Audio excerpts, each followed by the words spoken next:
Hi, everyone. I am Dr. Kate Outten. I am a school leader, an instructional coach, an adjunct instructor, and I am deeply passionate about supporting teachers and improving student outcomes. Throughout my career, I have had the privilege of serving in multiple roles in education, including teacher, instructional coach, assistant principal, principal, executive director, and adjunct instructor. I currently work closely with educators to strengthen instruction and student learning. I am also the founder of Dr. O's Educational Services, where we provide tutoring and enrichment opportunities for students and coaching and professional development for educators. In addition, I founded Building Bridges Learning Collaborative, a nonprofit organization focused on expanding educational opportunities and supporting students and families, particularly in communities that have historically been underserved. One of my greatest passions is actually helping teachers develop instructional clarity, understanding standards deeply, and designing instruction and assessments that truly support student learning. Because my ultimate goal is for us to have significant impact on student achievement. In today's video, I'm going to walk you through how to unpack a writing standard and create measurable objectives and aligned assessments. Now, this process works for every subject and every grade level from preschool up. It doesn't matter which grade level you're at, it doesn't matter what subject you teach.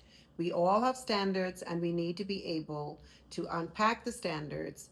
We need to be able to write measurable objectives, and we need to align our assessments and our activities so that students can achieve at high levels. So I am going to start with, like I said, this writing standard. And this standard says, with some guidance and support from peers and adults, develop and strengthen writing as needed by planning, revising, editing, rewriting, or trying a new approach, focusing on how well purpose and audience have been addressed. And you will notice that I have highlighted what the verbs. This is what the standard said students needs to be able to do. Okay, so these are the actions that students must be able to demonstrate. So they must plan writing, they must revise writing, they must edit writing, they must rewrite writing, they must try a new approach, and they must strengthen writing. Now, this standard, actually, the huge focus or the main focus of this standard is really revision and improvement of writing. So again, when unpacking, you look at your verbs in your standard, and that tells you what skills students need to be able to do. So remember this broad standard, because we will come back to this.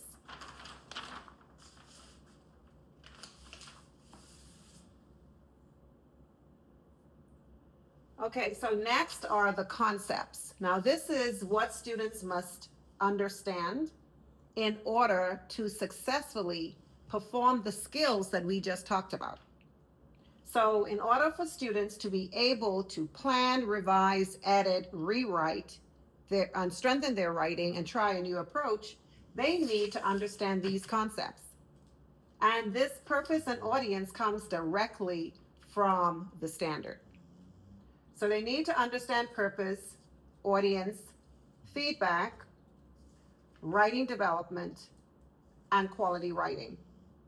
So students aren't simply revising randomly.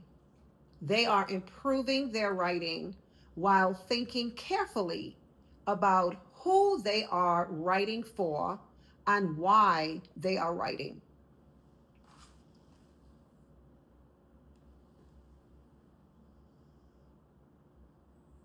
And a big mistake I included here is that teachers sometimes would only assess a final product, but the standard requires assessing the ability to revise, so the revision process.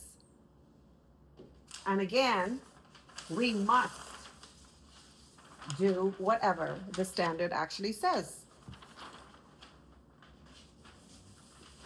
So now we are going, what I did was when we unpack all of these pieces, we can identify the main focus of the standard, right? Which is students improving their writing through revision by considering the purpose and the audience. And this, understanding this part is what helps teachers to design instruction that truly aligns with the standard. And hopefully avoid the mistakes that I mentioned earlier. So once we have actually unpacked the standard and we know what students need to be able to do and what they need to understand, now we can write our measurable learning objectives. So these objectives, teachers will teach and they need to assess them. The first one is students will revise a draft to better address a specific audience and purpose. You can see that that comes directly from the standard. So that's a part of the standard, that broad standard we started with. This is a part of what students need to be able to do.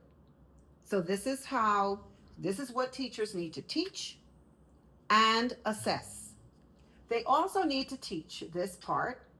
Students will use peer or teacher feedback to strengthen a piece of writing. So how are you going to teach students to take feedback and respond to the feedback to improve their writing? And also, how are you going to assess that? The next objective is students will edit writing for clarity, grammar, and effectiveness before publishing. Again, how are you going to teach them to edit writing for clarity, grammar, and effectiveness before publishing? How are you going to assess them in editing writing for clarity, grammar, and effectiveness before publishing? You have to know what your success criteria is for each objective. And the fourth one is students will explain how revisions improve their writing.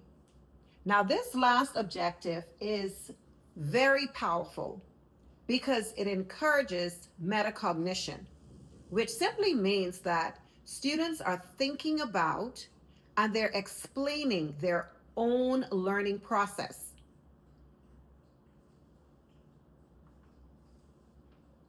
Now that we have our objectives, we know how we need to teach, we also know that we have to assess them to see whether or not they've mastered the objectives. So we need assessments. So now I have to ensure that, well, let me stop for a second. I have measurable objectives that are aligned to the standard. Now I need to have aligned assessments that will assess these objectives.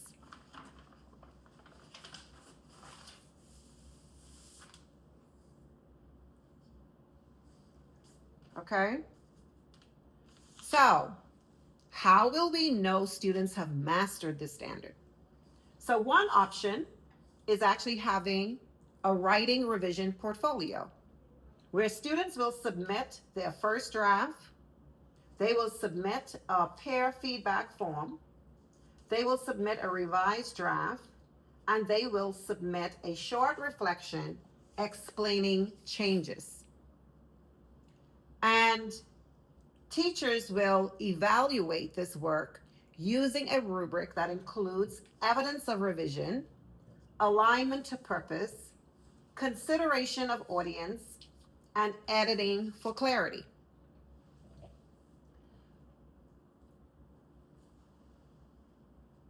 One of the things that I want to point out here too is this part, the reflection where students are explaining their changes.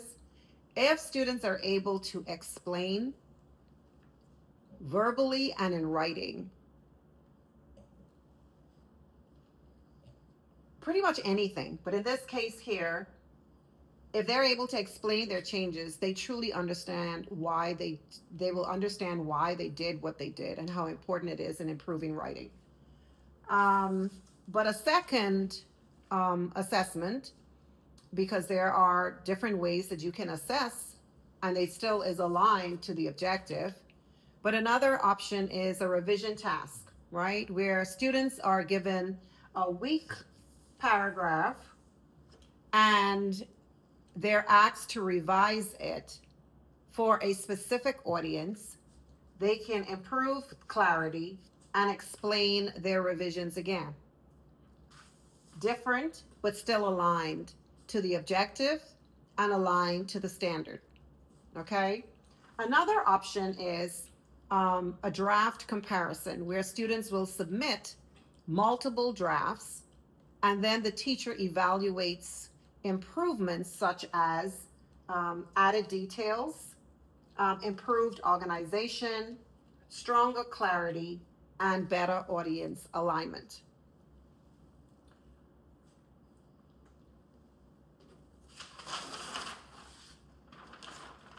So when we unpack standards in this way, this is how we create instructional clarity. Teachers must understand what students must be able to do. They must understand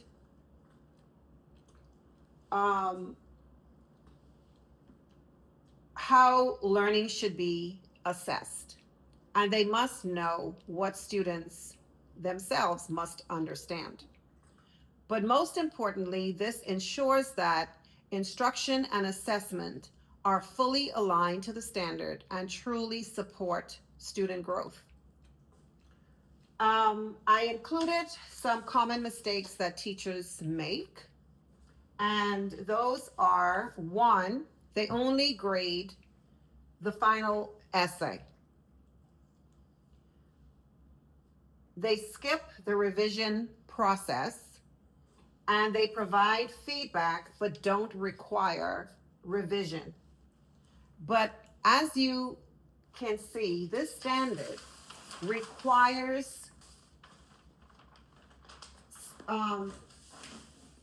revision cycles, right? It's like improvement upon improvement, right? Writing and rewriting.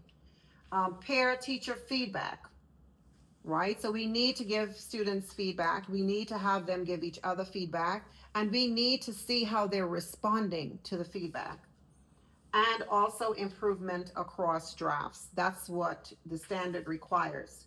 So if we're only grading a final essay, and we're skipping the revision process and not providing feedback and seeing how they're responding to it, then we are not meeting the standard. And if we're not teaching the standard effectively, then how are we expecting for students to respond in a way where they can show that they've mastered the standard, whether it is on an assignment or on our state standards? So thank you so much for listening.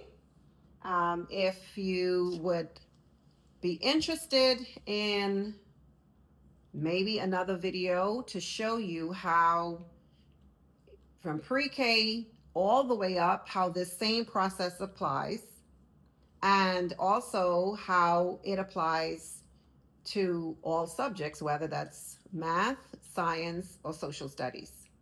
But I can't say this enough, friends. We have to do better when it comes down to taking the time to unpack standards in our PLCs, right? Because PLCs are powerful. That's where teachers sit and they can unpack standards together. It's job embedded professional development, right? They can build each other's skills. And it's a lot of power in collaboration. So they can unpack the standards together. They should be coming up with common assessments, right? So similarly, they could have done these assessments. They could come up, sorry, with the objectives and then those assessments and decide together how they're going to assess students. And then they come back with student work. And then they can see how their classes are doing. And sometimes there are some teachers whose students may be doing better in a particular skill. And so that teacher can be able to say, well, hey, this is what was my approach. This is how I did it. And then we learn from each other that way, and we are able to more effectively deliver instruction. But this is strong tier 1 instruction. This is how it starts. And tier 1 instruction is for all students, including students with disabilities. So students with disabilities, they're expected to meet this standard as well. Their IEP doesn't say they're not capable of achieving the same thing as their peers. They just need some accommodations, some supports to get them where they need to be. But I am a believer that every child can learn and achieve at high levels. And if we all believe that, and we put the right work in, and we're really serious about leveling the playing field for marginalized students, we will have a lot more success. And we will change the narratives for our kids and their families. Thank you.